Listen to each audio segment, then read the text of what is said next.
गणपतिं नमामहे कविं कवीनामुपस्त्रवस्तमम् ज्येष्ठराजं ब्रह्मणां ब्रह्मणस्पतः नः स्फुरन्वन्नोतिभिश्रीप्रसादनम् ब्रह्मणागणाधिपतये नमः। निर्विघ्नं कुरु आपदानुपहर्तारं दातारं सर्वसम्पदां लोकाभिरामं श्रीरामं भोजो भोजोर्माम्यहम्। श्रीरामचन्द्रब्रह्मणे नमो नमः। सस्यात्मकरुभ्यो नमः। सर्वेभ्यो महाजनेभ्यो नमो नमः। मम सर्वे मातापितृभ्यो नमः। कुलदेवता इष्टदेवता सर्वेभ्यो महाजनेभ्यो नमो नमः। అందరూ కూడా మీ యొక్క మనస్సులో మీ కులదైవాన్ని మీ యొక్క ఇష్టదైవాన్ని మాతాపితకు నమస్కారం చేసుకోండి.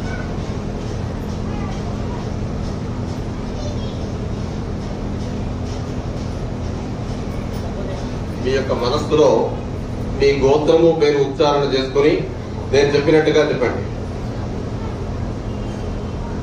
మమ సహకుటుంబస్య సపరివారాణాం క్షేమ స్థైర్య ధైర్య విజయ అభయ ఆయు ఆరోగ్య ఐశ్వర్యాభి వృద్ధ్యర్థం ధర్మార్థ కామమోక్ష చతుర్విధ ఫలపురుషార్థ సిద్ధ్యర్థం మమ ఇష్టదేవత కులదేవత అనుగ్రహ ప్రసాదేన ఆదిత్యాది నవగ్రహ సంపూర్ణ అనుగ్రహ ప్రాప్తి ద్వారా ఉగాది పర్వకాలే సాయం సమయే గోధూళి ముహూర్తే పంచాంగ పూజన పూర్వక పంచాంగ శ్రవణాఖ్యం అహం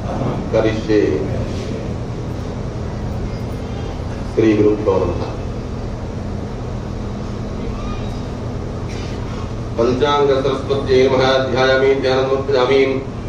ప్రణో దేవీ సరస్వతీ వాజే విర్వాదనే మమే హేనామత్ప్రియవదోం. పంచాంగ సరస్వత్యై నమః.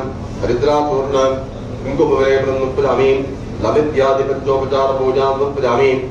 నం పృథ్వీ తస్మాత్మే మహాన్ गंधम परिकल्पयामि. जं वायु तस्मात्मे महं धूपं परिकल्पयामि. रंधे तस्मात्मे महं दीपं परिकल्पयामि. वम तस्मात्मे महं अमृतोपहारणे वेद्यान् निवेदयामि. संतर तस्मात्मे महं सर्वोपचार पूजार्थेन पंचमनोन्ते सर्वोपचारामि. सरस्वत्यै नमः. भारत्यै नमः. आवाहित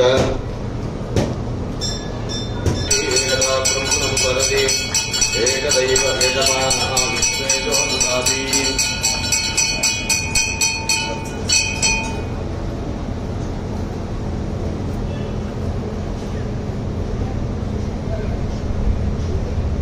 ओम प्रणो देवी सरस्वती वाजे विर्वाजने भवे हीरामहिस्त्रियवधौ. पुस्तक सरस्वत्यै नमः. सर्वोपचार पूजाभ्यः हस्तान् समर्पयामि. महासरस्वत्यै नमः. रक्षां धारयामि.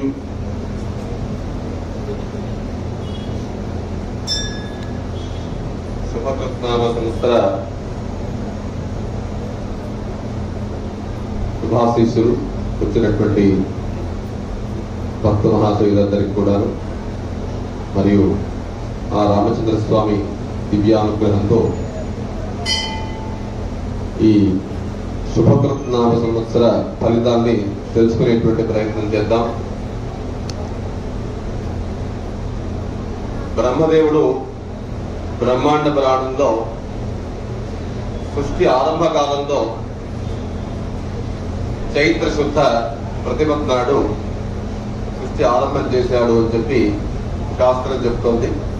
కాబట్టి అది యుగాది అయింది. అన్ని యుగాలకు మొదటి రోజు యుగాది. ఆ యుగాది శబ్దం నుంచే ఉగాది అనేటువంటి శబ్దం ఉత్పన్నమైంది. తైలాభ్యంగర స్నానం చేయాలి. తైలాభ్యంగర స్నానము అంటే నూనె. మనకు ఆచారంలో శరీరానికి నూనె పట్టించి, బొట్టు పెట్టి నూనె పట్టించి వేడి నీళ్లతో తలంటు స్నానం చేయడం, తద్వారా ఆయుర్వృద్ధి అని చెప్పారు. ఆ సంవత్సరంలో మనం ఆయుర్వృద్ధి ఎందుకు కోరుకోవాలి అని చెప్పి ఒక 2 సంవత్సరాల్లో అందరం ఎక్స్పీరియన్స్ అయ్యాం. ఆయుష్ అనేటువంటి విషయానికి ఒక గుడికి వెళితే అర్చకుడు తీర్థం ఇచ్చేటప్పుడు కూడా ఆయుష్ గురించి చెప్తున్నాడు. ఆ తీర్థ మంత్రంలో కూడా ఆయుష్ ఆయుష్ ఆయుష్ అని అంటుంది. మరి ఒక పురోహితుడు కార్యక్రమం అయిపోయిన తర్వాత మనం శతమానం భవతి అనేటువంటి ఒక ఆశీర్వచన మంత్రంతో 100 ఏళ్లు బతకండి బతకండి అని చెప్తున్నారు. ఎందుకండి ఆయుష్ గురించే చెప్తున్నారు, మిగతా విషయాలు ఎందుకు చెప్పడం లేదు అంటే, ముందు అది ఉంటే మిగతావన్నీ ఉంటాయి, జనాభాలో వస్తాయి, వాటిని సాధించుకోవచ్చు. ఎందుకంటే ధర్మము చేయడానికి శరీరము చాలా ముఖ్యమైంది. మీరు ఈ మానవ శరీరం లేకుండా ధర్మాన్ని ఆచరించలేరు. మరి ధర్మం ఆచరించకుండా పూర్వ పాపం వెళ్ళిపోదు. పూర్వ పాపం వెళ్ళిపోకుండా ముక్తి కలగదు. కాబట్టి ఇహము పరము, అంతర్గతమైనటువంటి శరీరము, బాహ్యమైనటువంటి శరీరానికి కావలసినటువంటి అన్ని విధముల సహాయ సహకారాలు చేసేటువంటిది ఆ నవగ్రహాలు లేదా ప్రకృతి అని చెప్తున్నాం. ఈ ప్రకృతిలో జరిగేటువంటి అనేకమైనటువంటి మార్పుల్ని మనం తెలుసుకోవడానికి ప్రయత్నం చేయాలి. ఒక పైలట్ విమానాన్ని బయలుదేరేటప్పుడు ముందు ఎలాంటి వాతావరణం ఉంది అని తెలుసుకోకుండా ఎట్టి పరిస్థితుల్లో వాళ్ళు ఆ విమానాన్ని కదిలించారు. అలాగే అంటే రాబోయేటువంటి విపత్తుని ముందే ఊహించడం, దానికి సంబంధించినటువంటి మరి ఆ యొక్క జాగ్రత్తలు తీసుకోవడం అనేటువంటిది అవసరం. అలాగే మనిషి జీవితంలో ఇహము పరము రెండూ సాధించడానికి ముఖ్యమైనటువంటి అవసరం శరీరం. శరీరాన్ని కాపాడుకోవాలి అంటే వాటికి సంబంధించినటువంటి గ్రహస్థితులు, ఈ సంవత్సరంలో జరగబోయేటువంటి పరిణామాలు, వాటి గురించి తెలుసుకోవడం అవసరం. అందుకనే బ్రహ్మదేవుడు ఆరంభం చేసినప్పుడు ఈ యొక్క చైత్ర శుద్ధ ప్రతిపద నాడు ప్రారంభం చేశాడు. ఆ యుగాది శబ్దం నుంచే ఉగాది జరుపుకుంటాం. పంచాంగము అనేటువంటి అంటే తిథి వార నక్షత్ర వీటి గురించి చెప్పేటువంటి పంచాంగాన్ని మనం ముందు పెట్టుకుని విశేషంగా పూజ చేసి అది శ్రవణం చేసినట్టయితే ఆయుర్వృద్ధి అని చెప్పారు, సంపూర్ణ ఆయుష్ కలుగుతుంది అని చెప్పారు. కాబట్టి ఈ తిథికరణ యోగాన్ని గురించి తెలుసుకునేటువంటి ముందు మనం ఇప్పుడు ఆ పుస్తక సరస్వతిని పూజించాం. ఆ అమ్మవారి అనుగ్రహంతో మనమంతా కూడా ఈ యొక్క అమ్మవారిని భారతి అంటున్నాం. మనమంతా భారతీయులు, సరస్వతీ పుత్రులం. ఇప్పటికీ భారతదేశ సంస్కృతిలో మనకున్నటువంటి జ్ఞానం ఎవరు కూడా పొందలేకపోయారు. ఏ నాసా సైంటిస్ట్ చెప్పలేదు, కానీ కొన్ని వేల సంవత్సరాల కిందనే మన సిద్ధాంతకర్తలు ఎన్ని నిమిషాలు ఎన్ని సెకండ్లకి 5 సంవత్సరాల తర్వాత పట్టబోయేటువంటి సూర్యగ్రహణం గురించి పంచాంగం చెప్పింది. సగర్వంగా మనం చెప్పుకోవచ్చు. ఎలాంటి ఎక్విప్మెంట్స్ లేకుండా ఓన్లీ మ్యాథమెటికల్ క్యాలిక్యులేషన్స్ తో ఇవన్నీ సాధ్యమవుతున్నాయి. అది కూడా అప్పుడు కంప్యూటర్స్ లేవు, చేత్తో వేసాల్సినటువంటి గణన. ఆ చేత్తో వేసినటువంటి గణనతో అది సుసాధ్యమైంది. ఎప్పుడైతే గ్రహణము ఫలానా సమయానికి బట్టి ఫలానా సమయానికి వదులుతుంది అని చెప్పి ఖచ్చితంగా ఈ యొక్క పంచాంగం చెప్పగలుగుతుందో, అలాగే ప్రతి విషయంలో కూడా ఆ గ్రహ సంచార విషయంలో కూడా ఎట్టి పరిస్థితుల్లోనూ అవి చెప్పేటువంటి ప్రతి విషయం కూడా నిజమే అవుతుంది. కానీ దాన్ని నమ్మడం, దాన్ని మనం ఒకసారి అటు గమనించడం, ఇవన్నీ చేసినట్టయితే మనం నిజాన్ని గ్రహిస్తాం. ఇక ఈ యొక్క పంచాంగం అందరికి అయిపోతుంది. ఈ సంవత్సరం గురుమౌఢ్యమి లేదు, శుక్రమౌఢ్యమి ఉంది. అనగా సెప్టెంబర్ 15వ తారీఖు నుంచి 30 నవంబర్ వరకు ఎలాంటి శుభకార్యాలు లేవు. కార్తీక మాసంలో గృహప్రవేశాలు, పెళ్లిళ్లు లేవు. ఆశ్వీజ మాసంలో అనగా దసరా సమయంలో శుభకార్యాలు లేవు అని స్పష్టంగా ఇది నిరూపణ అవుతుంది. ఇక ఈ సంవత్సరంలో కష్టములు, నష్టములు, ఉపద్రవములు ఎన్ని వచ్చినా కూడా ఆ శ్రేయపతి, ఆ నారాయణమూర్తి యొక్క అనుగ్రహం చేత, ఆ రామచంద్రమూర్తి యొక్క కరుణా కటాక్షం చేత దేశంలో ప్రజలంతా కూడా సుభిక్షంగా సుఖశాంతులతో ఉందరుగాక. ఇక నక్షత్రాన్ని బట్టి ఈ సంవత్సరం కొన్ని విషయాలు తెలుసుకుందాం.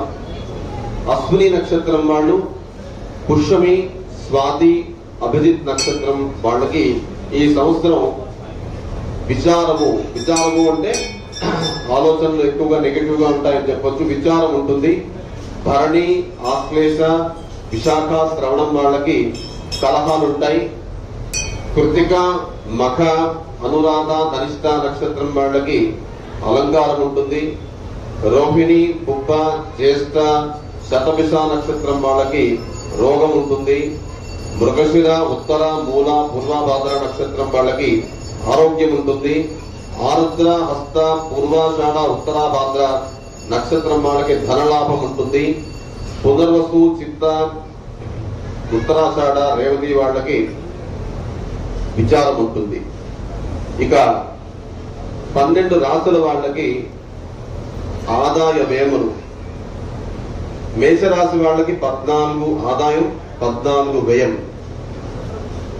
రాజపూజ్యం 3, అవమానం 6. వృషభ రాశి వాళ్ళకి 8 ఆదాయం, వ్యయం 8. రాజపూజ్యం 6, అవమానం 6. అన్ని సమానంగా ఉన్నాయి. ఈ వృషభ రాశి వాళ్ళకి ఈ సంవత్సరం ఆదాయం అలాగే ఉంది, వ్యయం అలాగే ఉంది, రాజపూజ్యం అలాగే ఉంది, అవమానం అలాగే ఉంది. మిథున రాశి వాళ్ళకి 11 ఆదాయం, 5 వ్యయం. 2 రాజపూజ్యం, 2 అవమానం 2. కర్కాటక రాశి వాళ్ళకి 5 ఆదాయం, 5 వ్యయం. రాజపూజ్యం 5, 2 అవమానం. సింహరాశి వాళ్ళకి 8 ఆదాయం, 14 వ్యయం. రాజపూజ్యం 1, 5 అవమానం. కన్యా రాశి వాళ్ళకి 11 ఆదాయం, వ్యయం 5, 4 రాజపూజ్యం, 5 అవమానం. తులారాశి వాళ్ళకి 8 ఆదాయం, 8 ఖర్చు. రాజపూజ్యం 7, అవమానం 1. వృశ్చిక రాశి వాళ్ళకి 14 ఆదాయం, 14 వ్యయం. రాజపూజ్యం 3, అవమానం 1. ధనస్సు రాశి వాళ్ళకి 2 ఆదాయం, 8 వ్యయం. రాజపూజ్యం 6, అవమానం 1. మకర రాశి వాళ్ళకి 5 ఆదాయం, 2 వ్యయం, 2 రాజపూజ్యం, 4 అవమానం. కుంభరాశి వాళ్ళకి 5 ఆదాయం, 2 వ్యయం. రాజపూజ్యం 5, 4 అవమానం. మీనరాశి వాళ్ళకి 2 ఆదాయం, 8 వ్యయం, 1 రాజపూజ్యం, 7 అవమానం. ఈ విధంగా మనకి ఆదాయ వ్యయాలు తెలుసుకున్నాం. ఇక మనం రాసుల్లోకి వెళ్లే కన్నా ముందు ఈ సంవత్సరంలో నవనాయకులు ఎవరు, వాళ్ళ యొక్క మరి ప్రభావం దేశం మీద ఎలా ఉంటుంది అనే విషయం ఒకసారి తెలుసుకుందాం. ఈసారి మన యొక్క శుభకృత్నామ సంవత్సర జాతకాన్ని కనుక చూసినట్టయితే అది మిథున లగ్నం అయింది. మిథున లగ్నం వ్యాపార లగ్నం కాబట్టి వ్యాపారం చాలా బాగా పుంజుకుంటుంది అన్ని విషయాల్లో. అటు రాజకీయంగా మీరు కన్స్ట్రక్షన్ తీసుకోండి, పారిశ్రామిక రంగాలకు తీసుకోండి, తర్వాత ఈ యొక్క బంగారం తీసుకోండి, విద్య తీసుకోండి, ఎటు చూసినా కూడా షేర్ మార్కెట్ తీసుకోండి, అన్ని రంగాల్లో కూడా అభివృద్ధి స్పష్టంగా కనబడుతోంది. కారణం ఏంటంటే గురువు కేంద్రంలో ఉన్నాడు. సప్తమాధిపతి అయినటువంటి గురువు భాగ్యమందున్నాడు. తర్వాత 14/4/22 నుంచి కేంద్రంలోకి వెళ్తున్నాడు. కాబట్టి ఈ యొక్క సమయంలో మనకి చక్కగా గ్రహానుకూలతల వల్ల ఈ వ్యాపార రంగానికి చాలా బాగా కలిసి వస్తుంది. మిథున లగ్నం అయినప్పటికీ ఈ యొక్క అష్టమంలో ఉన్నటువంటి శని కుజుల వల్ల కొంత పాపగ్రహం అందున ఆరంభ సమయంలో మకర రాశిలో ఉన్నాడు. మకర రాశిలో ఉన్నటువంటి శని డే లార్డ్, నైట్ లార్డ్ అని విభజిస్తాం. అంటే ఈ మకర శని అంత మంచివాడు కాదు.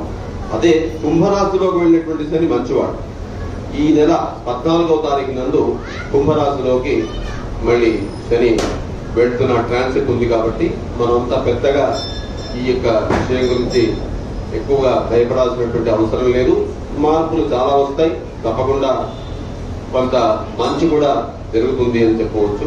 మంత్రి గురుడు కావడం చేత మంచి వర్షాలు కురిపించి మంచి పంటలు పండుతాయి. ప్రభువులు న్యాయంగా పరిపాలిస్తారు, ప్రజలు సుఖంగా ఉంటారు. మీరు ఎప్పుడు చూడండి, రాజుగారు ఏ నిర్ణయం తీసుకోవాలనుకున్నా మంత్రిని సంప్రదించి కింద తీసుకోరు. కాబట్టి మంత్రి రాజయ్య గురువు అయినాడు కాబట్టి ధర్మ బుద్ధి చేత, అంటే భగవద్ అనుగ్రహం చేత వచ్చేటువంటి సమస్యల్ని ఆ భగవంతుడే ఈ గురువు ద్వారా పరిష్కరిస్తాడు అని చెప్పవచ్చు. తప్పకుండా ఈ యొక్క మంత్రి రాజు కావడం చేత అన్ని శుభాలే రాశారు. బుధుడు సైన్యాధిపతి, బుధుడు సేనానాయకుడు కావడం చేత మేఘములు గాలులు వీచిన సస్యానుకూల వర్షము కురియును, పంటలు సంపూర్ణంగా పండును, ప్రజలు కామచార పరాలై ఉండును, రాజకీయ బాధలు ఉండును, వ్యాపార వర్గంలో వారికి వ్యాపారాలు బాగా జరుగును. సస్యాధిపతి అయినటువంటి రవి గోధుమలు, యవలు, ఉలువలు, శనగలు మొదలైనటువంటి ధాన్యము సంపూర్ణంగా ఫలించును. కొత్త రకమైనటువంటి విత్తనాలు లభించడం చేత దిగుబడి రికార్డు స్థాయిలో ఉంటుంది. అన్ని రకాల ఎర్ర ధాన్యాలు సమృద్ధిగా పండుతాయి. ధాన్యాధిపతి శుక్రుడు కావడం చేత అన్ని జాతుల ధాన్యములు బాగా ఫలించును. అధిక వర్షములుండును, సుభిక్షంగా ఉంటారు, ప్రజలు ఆరోగ్యవంతులై ఉంటారు. కానీ కొన్ని నూతన రోగాలు వచ్చేటువంటి అవకాశం ఉంది. రస వస్తువులు గిరాకీ అధికం, వెండి ధరలు పెరుగుతాయి. అర్ఘ్యాధిపతి బుధుడు కావడం చేత అధిక వర్షం ఉంటుంది, ధరలు బాగా ఉండును, మంచి పంటలు పండును. పాషండులు, ఐంద్రజాలికులు, యువకులు హాస్యాస్పదులు అవుతారు. తీర ప్రాంతంలో గాలులతో కూడినటువంటి తుఫాన్లు వచ్చేటువంటి అవకాశం ఉంది. మేఘాధిపతి బుధుడు కావడం చేత ఉరుములు, మెరుపులు, మేఘాలు, పిడుగులు, వడగండ్లతో విపరీతమైనటువంటి గాలులు కూడా వర్షించును. దేశ మధ్య భాగం ముందు విపరీత వర్షాలు ఉంటాయి. అంటే మధ్య రాష్ట్రము అంటే ఎంపీ, మధ్యప్రదేశ్, దానికి ఆనుకున్నటువంటి రాష్ట్రాలన్నింటిలో కూడా నదులు పొంగి ప్రమాద స్థాయిని దాటి ప్రవహిస్తాయి. విపరీత వర్షాలుంటాయి. రసాధిపతి అయినటువంటి కుజుడు నూనె, నెయ్యి, నువ్వులు, జీలకర్ర, ఉప్పు మొదలైనటువంటి రస వస్తువుల యొక్క ధరలు తగ్గును. బంగారం, కొన్ని రకముల కెమికల్స్ ధరలు తగ్గును. ప్రజల్లో వర్గ పోరాటం ఉంటుంది. అన్ని చోట్ల భూమి ధరలు పెరుగుతాయి. నీరసాధిపతి అయినటువంటి శని మాంసము, రాయి, చెక్కపాత్రలు, లోహ వస్తువులు, ఇనుము, ఇటుక, ఇసుక, కంకరమైనటువంటి వస్తువుల యొక్క ధరలు తగ్గును. సరి అయినటువంటి వ్యాపారం లేక వ్యాపారస్తులు ఇబ్బందులు ఎదుర్కొంటారు. పశుపాలకుడు బలరాముడు, దేశమంతటా కూడా సస్యానుకూల వర్షం, సస్యములు బాగా ఫలించును, సుభిక్షము, క్షేమము, ఆరోగ్యము, పాడి పంటలు సమృద్ధిగా ఉంటాయి. సంరక్షకుడు బలరాముడు, సువృష్టి కలిగి పాడి పంటలు సమృద్ధిగా ఉంటాయి. పశువుల కాపరి బలరాముడు కాబట్టి దేశమంతటా కూడా సస్యానుకూల వర్షం, సస్యములు బాగా పండును, సుభిక్షము, క్షేమము, ఆరోగ్యం ఉంటుంది. ఈ సంవత్సరంలో దాదాపుగా ఒక రాజు శని తప్ప మిగతా అన్ని వర్గాలు అన్ని కూడాను దాదాపు బుధుడికి ఎక్కువ వచ్చాయి. శుక్రుడు కూడా మంచి స్థితిలో ఉన్నాడు, గురువు మంత్రి కాబట్టి మిగతా అన్ని విషయాల్లో కూడా అనుకూలంగా ఉంది అని చెప్పవచ్చు. ఇక ఇప్పుడు మీరంతా కూడా ఎదురు చూసినటువంటి ఈ రాశి ఫలితాలు తెలుసుకుందాం.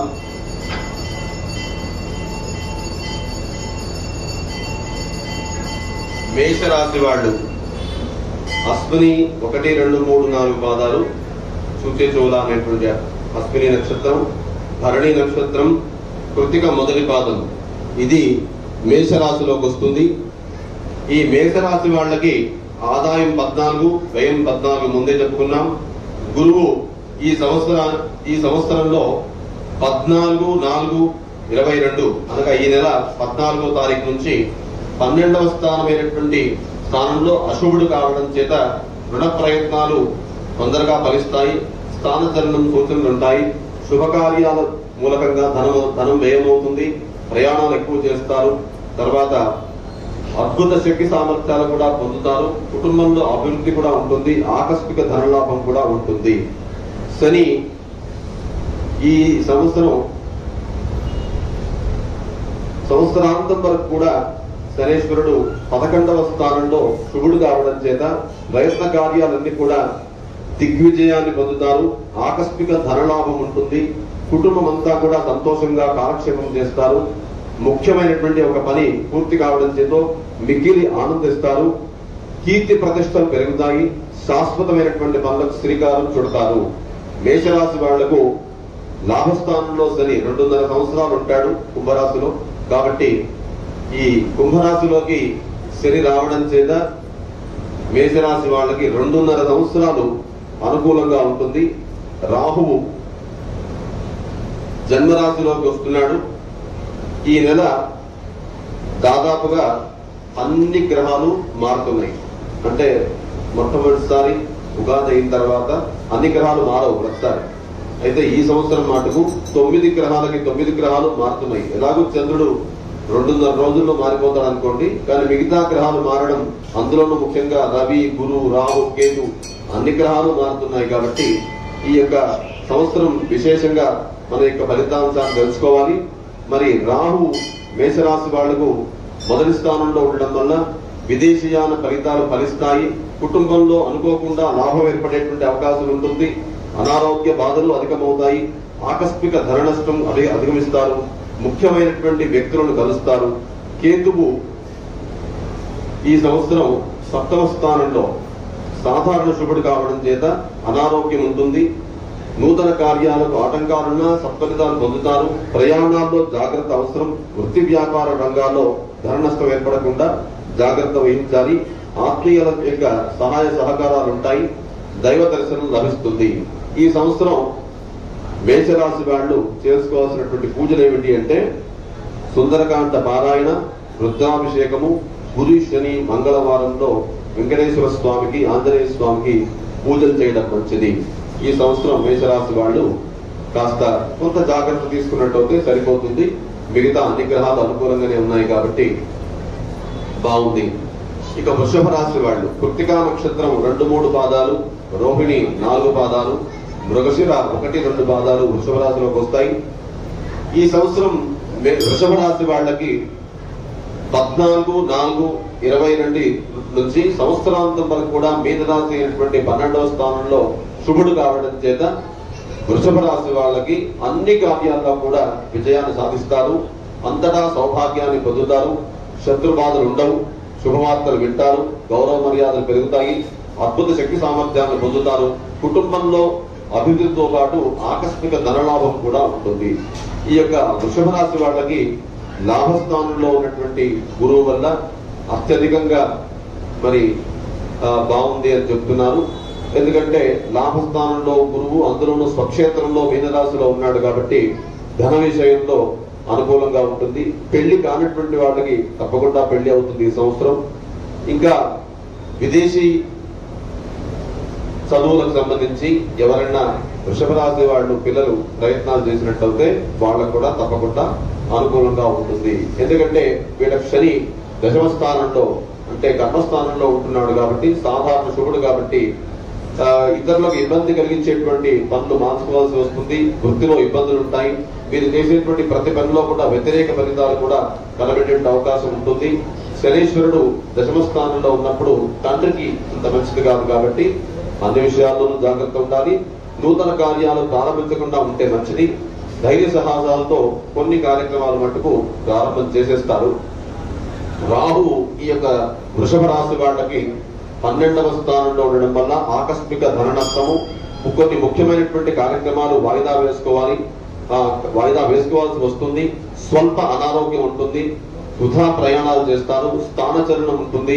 సన్నిహితులతో విరోధం ఏర్పడే అవకాశం కూడా కనబడుతోంది. ఈ కేతువు ఈ యొక్క రాశి వాళ్ళకి తులారాశిలో 6వ స్థానంలో ఉండడం వల్ల శుభుడు కాబట్టి శుభకార్య ప్రయత్నాలు సులభంగా నెరవేరుతాయి. దూర బంధువులతో కలుస్తారు, తద్వారా లాభాలుంటాయి.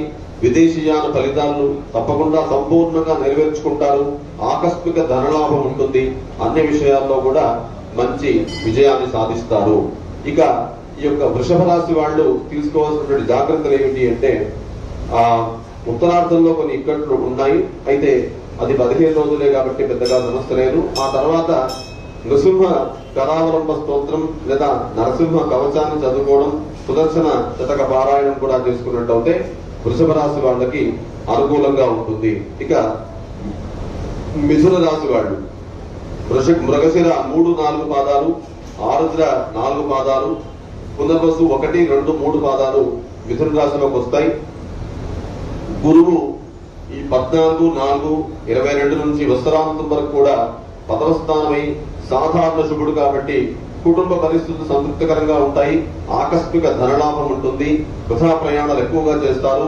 బంధుమిత్రులతో కలహించుకోకుండా జాగ్రత్త ఉండడం మంచిది.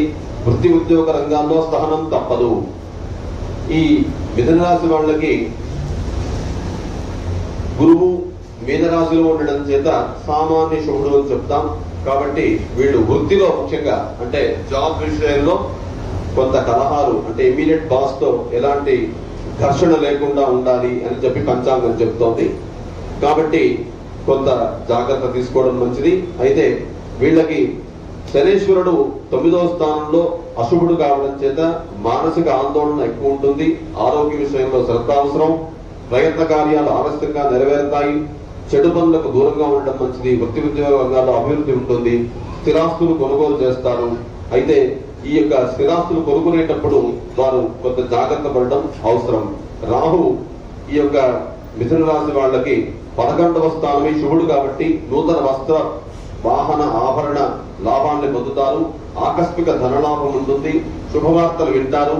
శుభకార్య ప్రయత్నాలు చేస్తారు. బంధుమిత్రులతో ఒకటి వినోదాల్లో పాల్గొంటారు. ఒక ముఖ్యమైనటువంటి కార్యక్రమం పూర్తి చేస్తారు. కేతువు ఈ యొక్క మిథున రాశి వాళ్ళకి 5వ స్థానంలో సాధారణ శుభుడు కాబట్టి పట్టుదలతో కొన్ని కార్యక్రమాలు పూర్తి చేసుకుంటారు. పిల్లల పట్ల జాగ్రత్త అవసరం. వృత్తిరీత్యా గౌరవ మర్యాదను పొందుతారు. కుటుంబ పరిస్థితులు సంతృప్తికరంగా ఉంటాయి. మనోల్లాసాన్ని పొందుతారు. అయితే తులారాశిలోకి కేతు ప్రవేశం వల్ల పిల్లలు మానసికంగా ఇబ్బంది పెట్టేటువంటి అవకాశం ఉంటుంది. కాబట్టి మిథున రాశి వాళ్ళంతా కూడా పిల్లల విషయంలో అతి జాగ్రత్తగా ఉండాల్సిందిగా ఈ యొక్క పంచాంగం చెప్తోంది. ఇక ముందు కర్కాటక రాశి పుష్యమి నక్షత్రం పునర్వసు నక్షత్రం 4వ పాదం, పుష్యమి 4 పాదాలు మరియు ఆశ్లేష 4 పాదాలు కూడా దీనిలోకి వస్తాయి. కర్కాటక రాశి వాళ్ళకి ఈ సంవత్సరం 14-4-22 నుంచి వత్సరాంతం వరకు మీనరాశిలో 9వ స్థానంలో శుభుడు కావడం చేత స్థిరాస్తులకు సంబంధించినటువంటి సమస్యలు పరిష్కారం అవుతాయి. నూతన గృహ కార్యక్రమాలపై శ్రద్ధ వహిస్తారు. ఆకస్మిక ధనలాభం ఉంటుంది. బంధుమిత్రులతో కలిసి వినోదాల్లో పాల్గొంటారు. దైవ దర్శనం చేసుకుంటారు. భక్తి శ్రద్ధలు అధికమవుతాయి. ఈ కర్కాటక రాశి వాళ్ళకి మీనరాశిలోకి గురు ప్రవేశం వల్ల గురు దృష్టి కర్కాటక రాశి మీద పడుతుంది కాబట్టి వాళ్ళకి దైవభక్తి పెరుగుతుంది. మరి భాగ్యంలో గురువు కాబట్టి అదృష్ట స్థానం కాబట్టి అదృష్టం పండుతుంది. అనుకున్నటువంటి అనేక పనులు కూడా వారు సునాయాసంగా పనులు చేసుకోగలుగుతారు. అయితే ఇక్కడ చిన్న విషయం ఏంటంటే అదే శని మరి వాళ్ళకి సంవత్సరాంతం వరకు కూడా 8వ స్థానంలో ఉంటున్నాడు కాబట్టి కొన్ని ప్రయత్నాలు చేసినా కూడా కార్యాలకు ఆటంకాలు తప్పవు. బంధుమిత్రులతో జాగ్రత్తగా ఉండాల్సినటువంటి అవసరం ఉంది. ఆకస్మిక కలహాలు వచ్చేటువంటి అవకాశం ఉంది. ధన నష్టాన్ని కూడా వాళ్ళు చూసేటువంటి అవకాశం ఉంది. కొంత అధిక ధన నష్టం కలగడం వల్ల రుణ ప్రయత్నాలు చేయాల్సిన అవసరం ఉంటుంది. కుటుంబ విషయాల్లో కూడా కొన్ని మార్పులు చేర్పులు జరుగుతాయి.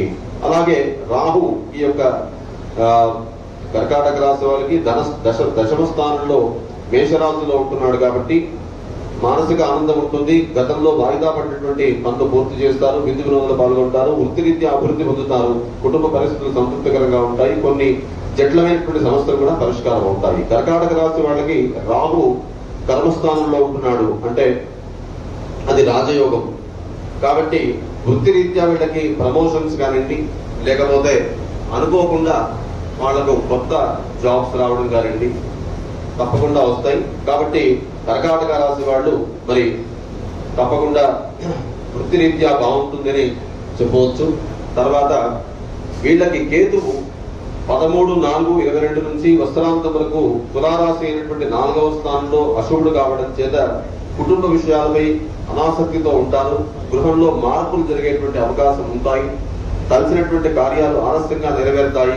కొన్ని కార్యాలు విధిగా రేపటికి వాయిదా వేసుకుంటారు. జాగ్రత్తగా ఉండడం మంచిది. ఈ యొక్క కర్కాటక రాశి వాళ్ళు ఆదివారం, శనివారం, మంగళవారం నియమాలతో పాటు పునరుస్తూ వాళ్ళు పుష్పరాగాన్ని ధరించినట్లయితే మంచిది.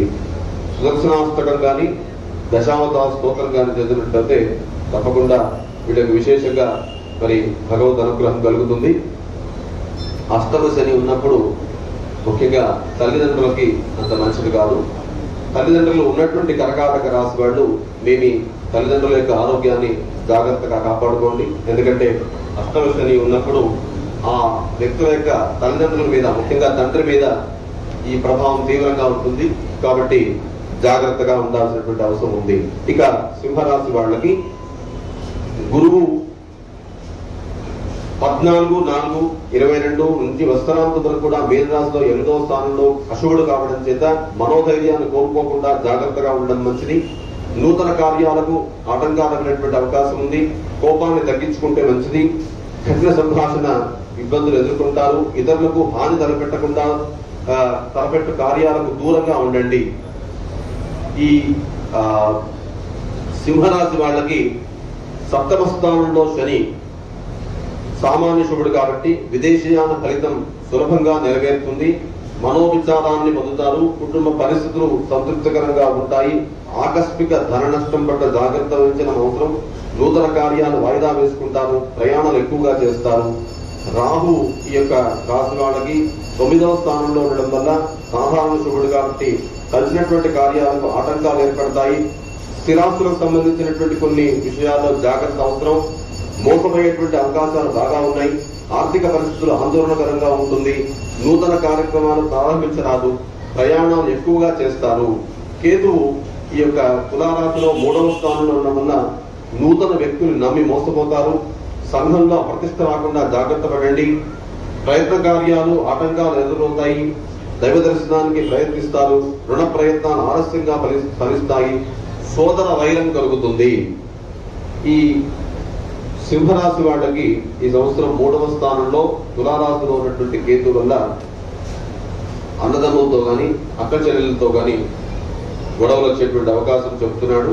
కాబట్టి ఈ యొక్క సింహరాశి వాళ్ళంతా కూడా శనికేతువులకు జపదానములు, ఆపదుద్వారక స్తోత్రం, కనకధారా స్తోత్రం చేసినట్టయితే మంచిది.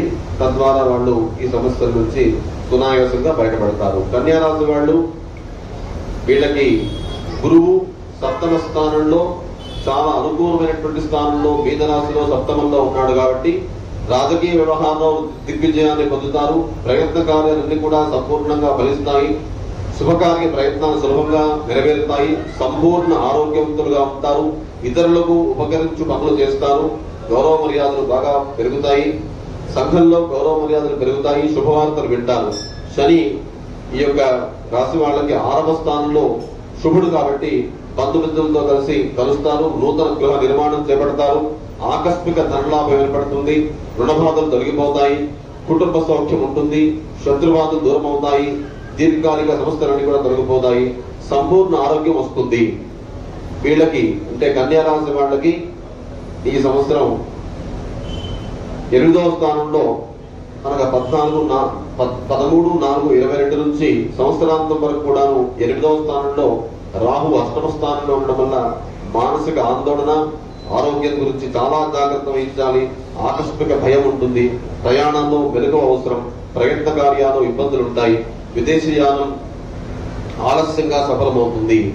ఈ యొక్క కేతువు కన్యారాశి వాళ్ళకి 13/4/22 నుంచి ఉత్తరాంతం వరకు కూడా 2వ స్థానంలో సాధారణ శుభుడు కాబట్టి కుటుంబ పరిస్థితులు సంతృప్తికరంగా ఉంటాయి. ఆకస్మిక ధనలాభం ఉంటుంది. సమాజంలో మంచి పేరు వస్తుంది. ఇతరులు మిమ్మల్ని ఆదర్శంగా తీసుకుంటారు. స్త్రీలు బంధుమిత్రులు కలుస్తారు. కన్యారాశి వాళ్ళకి దాదాపుగా సామాన్య శుభమని చెప్పవచ్చు. ఈ శనేశ్వరుడు అనుకూలంగా ఉన్నాడు కాబట్టి అనుకున్నటువంటి పనులు, అటు గురువు అనుకూలంగా లేకపోయినా శని వల్ల అనుకూలమైనటువంటి పనులు అవుతాయి. 2.5 సంవత్సరాలు శని 6వ స్థానంలోనే ఉంటాడు కుంభరాశిలో కాబట్టి తప్పకుండా వీళ్ళకి అనుకున్నటువంటి అన్ని పనులు కూడా దిగ్విజయంగా జరుగుతాయి. కావున వీరు పంచాయుధ స్తోత్రము, దశావతార స్తోత్రము, ఆంజనేయ సహస్రనామ స్తోత్రం చేసుకోవడం మంచిది. ఉత్తర వారు కొంత జాగ్రత్తగా ఉండాలి. తులారాశి వాళ్ళు అనగా చిత్త 3, 4, స్వాతి అన్ని పాదాలు, విశాఖ 1, 2, 3 పాదాలు తులారాశిలోకి వస్తున్నాయి. గురువు ఈ యొక్క రాశి వాళ్ళకి 14, 4, 22 నుంచి సంవత్సరాంతం వరకు కూడా మీనరాశి 6వ స్థానంలో ఉండడం వల్ల సాధారణ శుభుడు, ముఖ్యమైనటువంటి వ్యక్తులను కలుస్తారు. ఆకస్మిక భయాందోళన ఉంటుంది. రుణ ప్రయత్నాలు ఆలస్యంగా ఫలిస్తాయి. కుటుంబంలో మనశ్శాంతి లోపిస్తుంది. బంధుమిత్రులతో వైరం ఏర్పడకుండా జాగ్రత్తగా వహించడం మంచిది. రహస్య శత్రుబాధలు ఉండేటువంటి అవకాశం ఉంటుంది. శని ఈ యొక్క రాశి వాళ్ళకి 5వ స్థానంలో సామాన్య శుభుడు కాబట్టి అశుభుడనే చెప్పాలి. ప్రయత్న కార్యాలకు ఆటంగా ఉంటాయి. బంధుమిత్రులతో విరోధులటువంటి అవకాశం ఉంది. స్త్రీ మూలకంగా శత్రుబాధలు ఉంటాయి. ఏదో విషయమై మనస్తాపానికి గురి చేస్తారు. పిల్లల పట్ల మిక్కిలి పట్టుదల పనికిరాదు. పగ సాధించేటువంటి ప్రయత్నాన్ని వదిలేయండి. తులారాశి వాళ్ళు విదేశీయానం ఫలిస్తుంది రాహు వల్ల. ఈ రాహు 3, 4, 22 నుంచి వస్త్రాంతం వరకు కూడా 7వ స్థానంలో ఉండడం వల్ల శుభుడు కాబట్టి ప్రయత్నం మేరకు స్వల్ప లాభం ఉంటుంది. వృథా ప్రయాణాలు ఎక్కువ. వ్యాపార రంగంలో లాభాలు ఉంటాయి. రుణ ప్రయత్నాలు చేయాల్సి వస్తుంది. నూతన కార్యాలకు శ్రీకారం చుడతారు. బంధుమిత్రుల యొక్క సహకారం ఉంటుంది. తర్వాత కేతువు ఈ సంవత్సరం 13, 4, 22 నుంచి ఈ సంవత్సరాంతం వరకు కూడా తులారాశి వాళ్ళకి జన్మస్థానంలో ఉంటున్నాడు, అంటే మొదటి స్థానంలో ఉంటున్నాడు కాబట్టి సాధారణ శుభుడు. ఆరోగ్యం పట్ల చాలా జాగ్రత్త అవసరం. ఆధ్యాత్మిక కార్యక్రమాల్లో పాల్గొంటారు. విదేశీయాన ఫలితాలు ఉంటాయి, ప్రయత్నాలు ఫలిస్తాయి. తర్వాత కుటుంబ కలహాలకు దూరంగా ఉంటే మంచిది. సహనం అన్ని విధాలుగా కూడా శ్రేయస్కరం. శనేశ్వరుడు ఒక రాశి నుంచి ఇంకో రాశికి వెళ్ళడానికి 2.5 సంవత్సరాలు పడుతుంది. అలాగే రాహు కేతువులు కూడా మన రాశిలోకి వచ్చినప్పుడు 18 నెలలు ఉంటారు. కాబట్టి ఈ 18 నెలలు కూడా మరి తులారాశి వాళ్ళకి కేతు జన్మరాశిలో ఉన్నాడు కాబట్టి జాగ్రత్తగా ఆరోగ్యాన్ని జాగ్రత్తగా చూసుకోవాల్సినటువంటి అవసరం ఉంది. ఇక వృశ్చిక రాశి వాళ్ళు గురువు ఈ యొక్క 14, 4, 22 నుంచి సంవత్సరాంతం వరకు కూడాను వృశ్చిక రాశి వాళ్ళకి 5వ స్థానంలో శుభుడు. వృత్తి ఉద్యోగ రంగాల్లో అభివృద్ధి ఉంటుంది. ఆకస్మిక ధనలాభం ఉంటుంది. కుటుంబ సౌఖ్యం పెరుగుతుంది. గౌరవ మర్యాదలు పెరుగుతాయి. పిల్లలకు సంతోషం కలిగించేటువంటి కార్యక్రమాలు చేస్తారు. శుభకార్య ప్రయత్నాలు కూడా నెరవేరుతాయి. శని ఈ రాశి వాళ్ళకి కుంభరాశిలో అర్ధాష్టమంలో అంటే 4వ స్థానంలో ఉన్నాడు కాబట్టి అనారోగ్య బాధలతో సతమతం అవుతారు. స్థానచలనం ఉంటుంది. నూతన వ్యక్తులను కలుస్తారు. కుటుంబ పరిస్థితులు సంతృప్తికరంగా ఉండక మానసిక ఆందోళన ఉంటుంది. గృహంలో మార్పులు కోరుకుంటారు. ఆర్థిక ఇబ్బందులు కూడా పొందేటువంటి అవకాశం ఉంది. రాహు ఈ సంవత్సరం 13, 4, 22 నుంచి వస్త్రాంతం వరకు కూడా 6వ స్థానంలో శుభుడు కాబట్టి మిక్కిలి ధైర్య సాహసాలతో ఉంటారు. సూక్ష్మ బుద్ధితో విజయాన్ని సాధిస్తారు. మీ పరాక్రమాన్ని ఇతరులు గుర్తిస్తారు. శత్రుబాధలు తొలగిపోతాయి. శుభకార్య ప్రయత్నాలు నెరవేరుస్తారు. ముఖ్యమైనటువంటి వ్యక్తుల్ని కలుస్తారు. ఆకస్మిక ధనలాభం ఉంటుంది.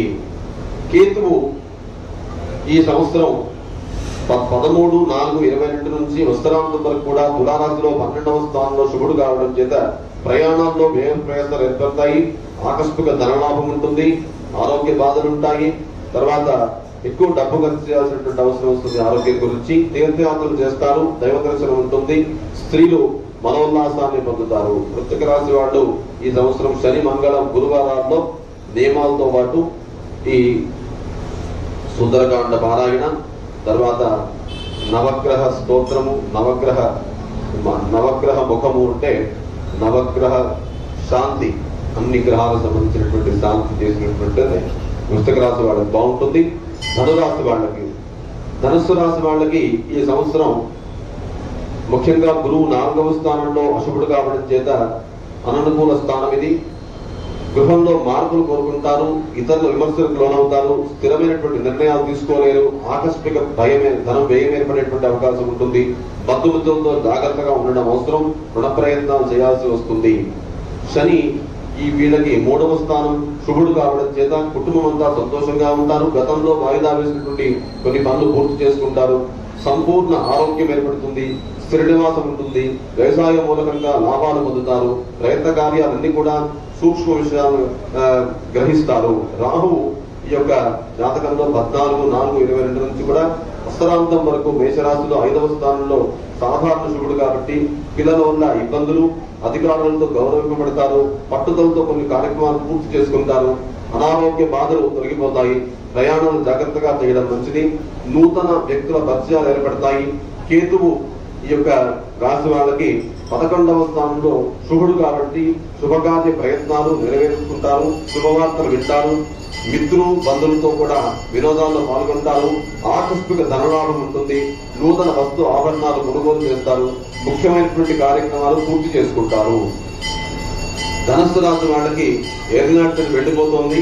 ఈ సంవత్సరం 4వ తారీఖు అనగా సోమవారం నుంచి వీళ్ళకి ఏలినాడు శని అనేటువంటిది వెళ్లిపోతుంది కాబట్టి వాళ్ళందరికీ కూడా శుభాలు బాగా జరుగుతాయి.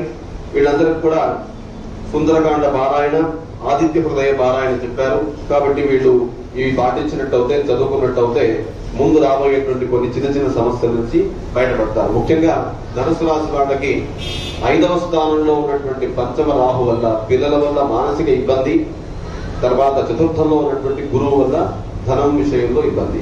ఈ 2 విషయాల్లో గురువుకి ముఖ్యంగా జపం చేయించుకుని శనిగలు దానం చేసినట్టయితే తప్పకుండా మంచి ఫలితాలను పొందుతారు. తర్వాత రుద్రాభిషేకం కూడా విశేషంగా ఈ శివుడికి చెప్పబడింది కాబట్టి అది చేసినట్టయితే వీళ్లకు ముందు రాబోయేటువంటి ధన నష్టాలు కూడా వాళ్ళు ఈజీగా ఎదుర్కొనేటువంటి అవకాశం ఉంటుంది. అయితే 3వ స్థానంలో శని చాలా మంచివాడు, 2.5 సంవత్సరాలు అనుకూలంగా ఉంటాడు కాబట్టి భయం లేదు. 7.5 సంవత్సరాల నుంచి కూడా శని చాలా పీడించాడు కాబట్టి ఇక వీళ్ళు ఆ యొక్క భయము, ఆందోళన నుంచి బయటపడబోతున్నారు. మకర రాశి వాళ్ళు, ఈ యొక్క మకర రాశి వాళ్ళకి శనేశ్వరుడు ముఖ్యంగా గురువు 3వ స్థానంలో సాధారణ శుభుడు, బంధుమిత్రులతో విరోధం ఏర్పడుతుంది, ఆర్థిక ఇబ్బందులు ఉంటాయి, స్వల్ప అనారోగ్య బాధలు ఉంటాయి, వృత్తి ఉద్యోగ రంగాల్లో అభివృద్ధి ఉంటుంది, మానసిక ఆందోళనలతో కాలం గడుస్తుంది, ప్రయత్న లోపం లేకుండా పనులు పూర్తి చేసుకోలేకపోతారు. తర్వాత శనేశ్వరుడు ఈ సంవత్సరాంతం వరకు కూడా కుంభరాశిలో 2వ స్థానంలో శుభుడైనందుకు అశుభుడైనందుకు కుటుంబ కలహాలు ఉంటాయి, ప్రయత్న కార్యాలు ఆటంకాలు ఎదురవుతాయి, వృథా ప్రయాణాలు చేయాల్సి వస్తుంది, చెడు పనులకి దూరంగా ఉండడం మంచిది, అందరితో స్నేహంగా ఉండేటువంటి ప్రయత్నం చేయండి, ఆర్థిక ఇబ్బందులు కూడా స్వల్పంగా ఉంటాయి. రాహువు వీళ్ళకి 13/4/22 నుంచి ఉత్తరాంతం వరకు కూడా మేషరాశిలో 4వ స్థానంలో శుభుడు కాబట్టి చంచలం అధికమవుతుంది, గృహంలో మార్పులు కోరుకుంటారు, స్వల్ప అనారోగ్యం ఉంటుంది, స్త్రీలతో తగాదాలు ఏర్పడేటువంటి అవకాశం ఉంటుంది, ప్రయత్న కార్యాలు ఫలిస్తాయి, కొన్ని పనులు వాయిదా వేసుకోవాల్సినటువంటి అవసరం ఏర్పడుతుంది.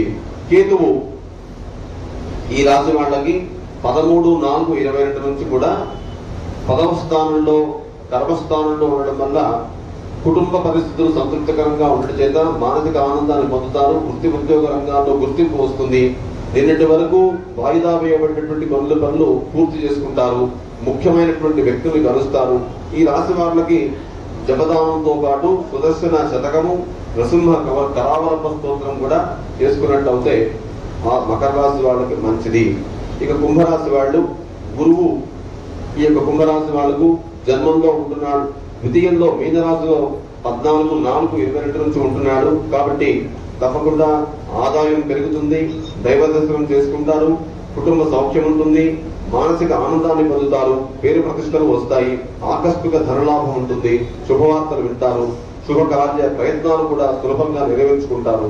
శని జన్మరాశిలో ఉంటున్నాడు, అధికంగా వీళ్లకు అనారోగ్యమైనటువంటి అవకాశం ఉంటుంది, మానసిక ఆందోళన పెరుగుతుంది, తర్వాత అనవసర నిందలతో అపకీర్తి వస్తుంది, స్థిరమైనటువంటి నిర్ణయాలు తీసుకోలేరు, నూతన కార్యాలకు ప్రణాళికలు మాత్రమే చేస్తారు, ప్రణాళిక అవుతుంది కానీ ఆ యొక్క కార్యక్రమం పూర్తి కాలేదు. ఎందుకంటే జన్మరాశిలో శని చాలా ఇబ్బంది పెడతాడు. అంటే ప్రతి విషయంలో అడుగడుగుకి కూడా కష్టాలు వచ్చేటువంటి అవకాశం ఉంటుంది జన్మరాశిలో శని ఉన్నప్పుడు. కాబట్టి అది జాగ్రత్తగా మీరు నిర్ణయాలు తీసుకోవాలి.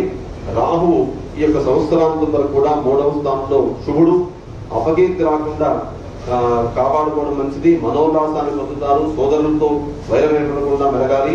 కలిసినటువంటి కార్యక్రమాలు ఆటంకాలు ఎదురవుతాయి, అయినా తప్పకుండా అది కొంత గట్టి ప్రయత్నంతో ముందుకు వెళ్తారు. అలాగే నూతన వ్యక్తుల యొక్క జోలికి వెళ్ళకండి. అంటే కొత్త వాళ్ళకి తెలియనటువంటి వాళ్ళతో మీరు సన్నిహితంగా ఉండేటువంటి ప్రయత్నం చేయకండి. కేతువు ఈ యొక్క రాశి వాళ్ళకి 9వ స్థానంలో సాధారణ శుభుడు కాబట్టి స్థిరాస్తుల విషయంలో జాగ్రత్తగా ఉండడం మంచిది. ఒక అద్భుతమైనటువంటి అవకాశాన్ని కోల్పోతారు. నూతన వ్యక్తుల పరిచయం ఏర్పడుతుంది. ప్రయాణాల వల్ల లాభాన్ని పొందుతారు. కలిసినటువంటి కార్యాలు ఆటంకాలు ఏర్పడతాయి. నూతన కార్యక్రమాలు వాయిదా వేసుకోక తలపదు. కుంభరాశి వాళ్ళు ఈ సంవత్సరం లక్ష్మీ నరసింహ స్తోత్రము, నారాయణ కవచంతో పాటు దశావతార స్తోత్రం కూడా చేయండి. మిగతా జన్మరాశిలో ఉన్నటువంటి శనికి విశేషంగా జపం చేయించుకుని స్థిరదానం చేసినట్టయితే ఈ జన్మశని యొక్క ప్రభావాన్ని తప్పకుండా మీరు అధిగమిస్తారు అని చెప్పవచ్చు. జన్మంలో శని ఉన్నప్పుడు హనుమంతుడి పూజ, ముఖ్యంగా హనుమంత్ స్తోత్రం, మంగళవారం నాడు విశేషంగా ఆకు పూజ లాంటివి చేసుకున్నా కూడా జన్మరాశిలో ఉన్నటువంటి శని ప్రభావం వల్ల అనారోగ్యం రాకుండా ఉంటుంది. ఇక మీనరాశి చివరిది. మీనరాశి వీళ్ళు పూర్వభాద్ర 4వ పాదం, ఉత్తరాభాద్ర అన్ని పాదాలు, రేవతి అన్ని పాదాలు కూడా మీనరాశిలోకి వస్తాయి. కాబట్టి వీళ్ళు శని 12వ స్థానంలో అశుభుడు కాబట్టి అపకీర్తి రాకుండా జాగ్రత్త పడడం మంచిది. స్వల్ప అనారోగ్యం ఉంటుంది. ప్రయాణాల్లో భయ ప్రయాసం తప్పవు. సలహా దూరంగా ఉండడం మంచిది. ఎందుకంటే మీనరాశి వాళ్ళకి ఈ సంవత్సరం ఏది నాటి శని ఆరంభం అవుతోంది కాబట్టి జాగ్రత్త పడాలి, ముఖ్యంగా ఆరోగ్య విషయంలో. తర్వాత ఈ గురువు వీళ్ళకి 14/4/22 నుంచి వత్సరాంతం వరకు కూడా మీనరాశి 1వ స్థానంలో సాధారణ శుభం కాబట్టి వృత్తి ఉద్యోగ రంగాల్లో ఆలస్యంగా అభివృద్ధి ఉంటుంది. ఆకస్మిక ధన నష్టం ఉంటుంది. ఏ విషయంలోనూ స్థిరమైనటువంటి నిర్ణయాలు తీసుకోలేకపోతారు. అనుకోని ఆపదలో చిక్కుకోకుండా గౌరవ మర్యాదలు బంధం రాకుండా జాగ్రత్తగా ఉండడం మంచిది. ఈ రాహు ఈ సంవత్సరాంతం వరకు కూడా మేషరాశిలో 2వ స్థానంలో సాధారణ శుభుడు కాబట్టి ఆకస్మిక ధనలాభం ఉంటుంది. కుటుంబంలో సంతృప్తికరంగా ఉంటుంది. పేరు ప్రతిష్టలు లభిస్తాయి. సంఘంలో గౌరవ మర్యాదలు ఉంటాయి. అంతటా అనుకూలమైనటువంటి వాతావరణం ఏర్పడుతుంది. స్త్రీలు సౌభాగ్యాన్ని పొందుతారు. బంధుమిత్రులు కూడా కలుస్తారు. కేతువు ఈ యొక్క రాశి వాళ్ళకి 13/4/22 నుంచి వత్సరాంతం వరకు కూడా 8వ స్థానంలో అశుభుడు కావడం చేత అనవసరమైనటువంటి భయాందోళనలు ఉంటాయి. ప్రయాణాలు జాగ్రత్తగా చేయడం మంచిది. వృత్తి ఉద్యోగ రంగాల్లో స్థానచలనం ఉంటుంది. ఆర్థిక పరిస్థితిలో మార్పులు ఉంటాయి. ప్రయాణాలు చేస్తారు. ఆత్మీయుల సహకారం కూడా ఆలస్యంగా లభిస్తుంది. ఈ రాశి వాళ్ళకి గ్రహములకు జపదానంతో పాటు నవగ్రహ స్తోత్రము, మణిసూక్త పారాయణ, రుద్రాభిషేకం చేయించడం పాటు వీళ్ళు చాలా జాగ్రత్తగా ఉండాలి. ఎందుకంటే ఏలినాటి శని ఆరంభంలో ఉన్నటువంటిది కాబట్టి కొంత జాగ్రత్త తీసుకున్నట్టయితే శుభం జరుగుతుంది. ఇది ఈ యొక్క ద్వాదశ రాశి వాళ్ళకి ఉన్నటువంటి ఈ సంవత్సరంలో ఉన్నటువంటి విశేషమైనటువంటి ఫలితాంశాలు. ఆ పంచాంగంలో ఏముందో అదే చెప్పాను. అయితే ఒక విషయం మీరందరికీ కూడా గుర్తుపెట్టుకోవాల్సిన విషయం ఏంటంటే, ఎవరి జాతకం వాళ్ళది ఆయా మహర్దశల వల్ల లేదా ఆయా వాళ్ళకు ఉన్నటువంటి గ్రహగతుల వల్ల కొన్ని విషయాల్లో తప్పకుండా ఎవరి యొక్క జాతకం వాళ్ళదే, వాళ్ళ ఫలితాంశాలు వేరుగా ఉంటాయి. అయితే ఓవరాల్ గా ఈ యొక్క రాశుల వాళ్ళకు వచ్చేటువంటి కొన్ని ఫలితాల మటుకు మనమంతా కూడా అనుభవిస్తాం. గోచారం అనేటువంటిది తప్పకుండా తెలుసుకోవాల్సినటువంటి విషయం. అందరికి కూడా దాదాపుగా 40% ఈ గోచార విషయం మన అనుభవంలోకి వస్తుంది అందరికీ. కాబట్టి మీరంతా కూడా కొన్ని జాగ్రత్తలు తీసుకొని భగవన్నామ స్మరణతోనూ విశేషమైనటువంటి స్తోత్ర పారాయణలతోనూ వీటి నుంచి బయటపడవచ్చు. ముఖ్యంగా ఈ గ్రహశాంతులు చేసుకోవడం ద్వారా, దానాలు చేయడం ద్వారా, ముఖ్యంగా 2 గ్రహణాలు వస్తున్నాయి కాబట్టి ఆ గ్రహణ కాలంలో ఎంత వీలుంటే అంత దానాలు చేసినట్టయితే ఈ సమస్యల నుంచి పూర్తిగా బయటపడతారు. భగవంతుని యొక్క అనుగ్రహం వల్ల మీ అందరికి కూడా ఆ ఆదిత్యాది అనుగ్రహాలు ఏకాదశి స్థానంలోకి వచ్చి ఏ ఫలితాన్ని ఇస్తాయో ఆ ఫలితాన్ని మీ అందరికి కూడా ఇవ్వాలని చెప్పి ఈ జగత్తంతా కూడా రోగరహితమై అందరూ కూడా సుఖ సంతోషాలతో ముందు మరి అభివృద్ధిలోకి రావాలి. ఇప్పటికే ప్రాణభయము, ప్రాణ నష్టము ఎంతో జరిగింది. మరి ఇంకా భగవంతుడు పరీక్ష చేయకుండా మనకున్నటువంటి కలియుగంలో కొంత జ్ఞానము, విడివిడి జ్ఞానము, అల్ప జ్ఞానంతో ఉంటాం. కాబట్టి మనంతా కూడా చేసేటువంటి ప్రయత్నాలు భగవంతుని మీద నమ్మకం పెట్టుకుని చేయం, మనమే చేస్తున్నాము అనేటువంటి గర్వం, అహంకారంతో పూజలు చేసుకుంటాం. కాబట్టి కొన్ని ఫలితాలు కూడా శూన్యమైపోతాయి. అంటే మనం ఒక పెద్ద యజ్ఞం చేస్తున్నప్పుడు ఆ యజ్ఞంలో ఉన్నటువంటి వాళ్ళంతా కూడా ఈ యజ్ఞాన్ని అందరూ చూడాలి, నేను ఈ యజ్ఞం చేశాను అని చెప్పి అందరికీ తెలియాలి అనేటువంటి ప్రయత్నం చేసినప్పుడు అప్పుడు భగవంతుడు తథాస్తు అంటాడు. అంటే ఆ యజ్ఞం నువ్వు చేసినట్టుగా యూట్యూబ్ ద్వారానో లేకపోతే ఇంకా దేని ద్వారానో అందరికీ తెలుస్తుంది తప్ప ఆ ఫలితం, అంటే నువ్వు ఒక చండీ హోమం చేసినప్పుడు కానీ, ఒక మనసూక్త పునశ్చరణ హోమం చేసినప్పుడు కానీ ఆ ఫలితాన్ని నువ్వు ఏదైతే కోరుకుంటున్నావో ఆ ఫలితం రాకపోగా నువ్వు అందరూ చూడాలి అనేటువంటి ఒక విషయం కోరుకున్నావు. కాబట్టి అదే తథాస్తు అనేటువంటి విషయం ఉంటుంది. కాబట్టి భగవంతుడి దగ్గర మనం ఎలాంటి పరిస్థితుల్లో కూడా ఏ కోరిక లేకుండా భగవంతుడిని ప్రార్థిస్తే మంచిది. ఎందుకంటే భగవంతుడికి తెలుసు మీకేమివ్వాలో, మనకే తెలీదు ఏం కోరుకోవాలో. కాబట్టి కోరుకోకుండా మీరు భగవంతుడిని ప్రార్థిస్తే మంచిది. మీకు తెలిసింది కొంచెమే, ఏది ఇవ్వాలో ఏది ఇవ్వకూడదో మీరు ఒక చిన్న ఉదాహరణ చెప్తాను.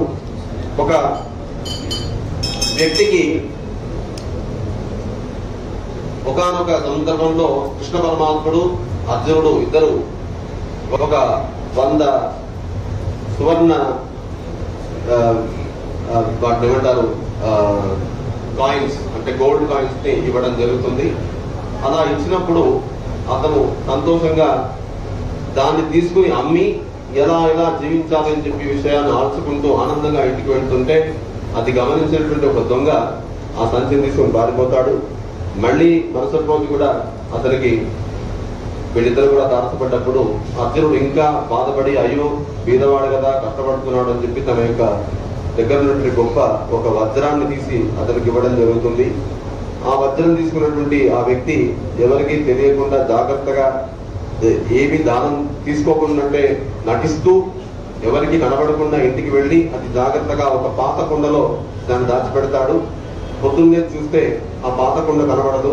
అయ్యో ఇదెక్కడ పోయింది అనుకుంటే వాళ్ళ ఆవిడ అంటుంది, ఇవాళ ఈ కొత్త కుండ కొద్దిగా చిల్లు పడ్డట్టుంది, నీళ్లు కారుతున్నాయి కాబట్టి పాత కుండ తీసుకుని వెళ్ళాను, అయితే దాంట్లో ఏదో శబ్దం వచ్చింది, ఆ శబ్దం రాకపోగా నేను మళ్ళీ నీళ్లు గుమ్మరించేశాను, ఏదో పడ్డట్టు కూడా శబ్దం వచ్చింది అని చెప్తుంది.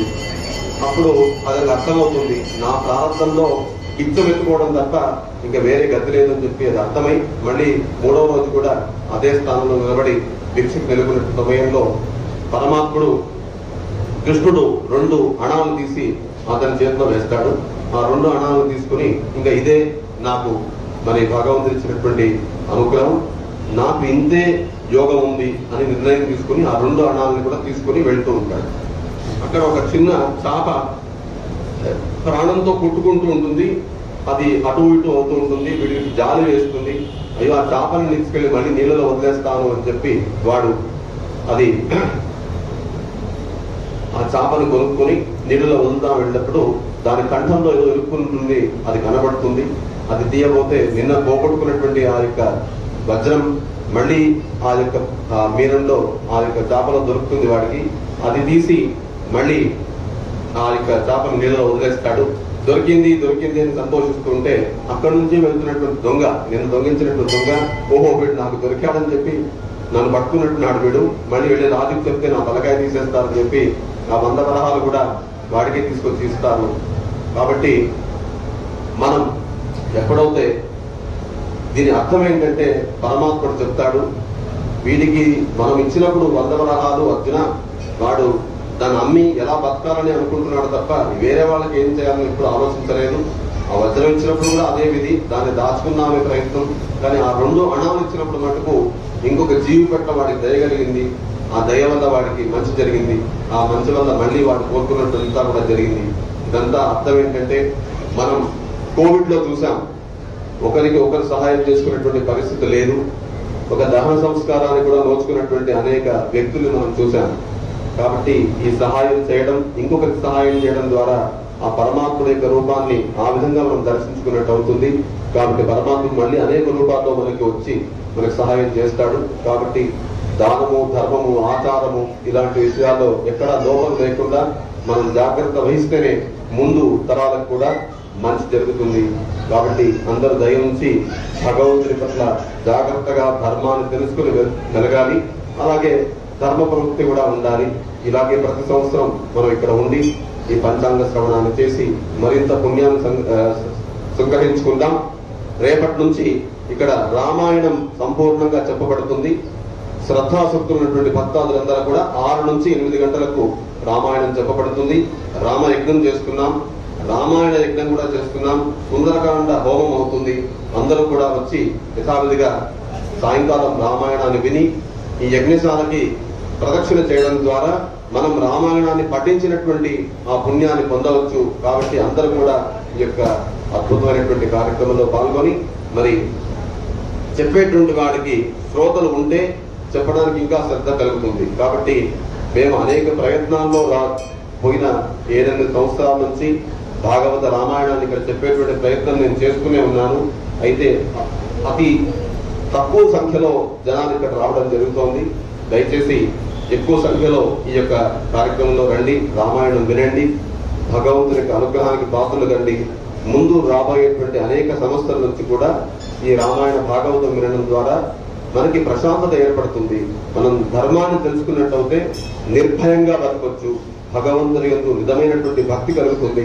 ఆ నిజమైనటువంటి భక్తి ద్వారా మనందరిలో అద్భుతమైనటువంటి శక్తి కూడా వస్తుంది. ఆ శక్తి ద్వారా ముందు రాబోయేటువంటి అనవసర విషయాల నుంచి పూర్తిగా బయటపడతాం. కాబట్టి భక్తజనులారా మీరందరూ కూడా రేపటి నుంచి సాయంకాలం ఒక 7 రోజుల పాటు, సప్తాహం 7 రోజుల పాటు ఈ రామాయణ కార్యక్రమం ఇక్కడ ఉంటుంది. అందరూ వచ్చి శ్రద్ధగా ఈ కార్యక్రమంలో పాల్గొంటారని అనుకుంటున్నాను. జై శ్రీరామ్.